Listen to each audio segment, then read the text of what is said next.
কখনো ভাবছো আর 5 থেকে 10 বছর পর তোমার জব থাকবে? তো এআই যেভাবে গ্রো করছে অনেক মানুষ অলরেডি ভয় পাচ্ছে। কি আমি হাইপ না, একেবারে রিয়াল ট্রু বলবো। এআই নতুন কিছু না, কিন্তু এখন যেটা হচ্ছে সেটা আগে কখনো হয়নি।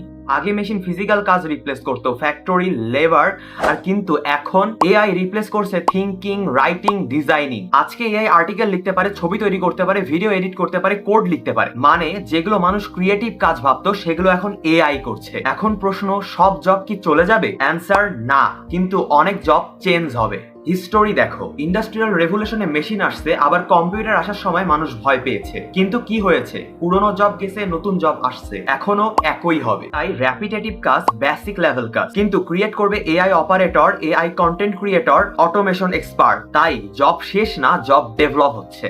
প্রবলেম এআই না, প্রবলেম হলো আমরা আপডেট করি না। যারা শুধু একটা স্কিল জানে আর আপডেট হয় না, তারা রিস্কে আছে। ধরো একজন মানুষ 10 বছর ধরে একই কাজ করছে, কোনো নতুন স্কিল নাই, এআই আসছে, সে ইজিলি রিপ্লেস। কিন্তু যে মানুষ শেখে, আপডেট হয়, সে কখনোই ইউজলেস হয় না। ফিউচার বিলং করে দুই ধরনের মানুষের, যারা এআই ইউজ করতে পারে, যারা প্রবলেম সলভ করতে পারে। কারণ এআই টুল আর হিউম্যান ড্রাইভার। এআই নিজে ডিসিশন নেয় না, এআই কে ডিরেকশন দেয় মানুষ। আপনি যদি এআই ইউজ করতে শেখেন, আপনি 10 গুণ ফাস্ট কাজ করতে পারবেন। আর যারা ইউজ করবে না, তারা পিছিয়ে যাবে। একটা রিয়েল ট্রুথ, এআই আপনার জব নেবে না, এআই এমন একটা মানুষ নেবে যে এআই ব্যবহার করতে পারে। আজকে একজন স্মার্ট ক্রিয়েটর এআই দিয়ে একদিনে 10টা কাজ করে ফেলছে, আর আরেকজন একটা কাজও শেষ করতে পারছে না।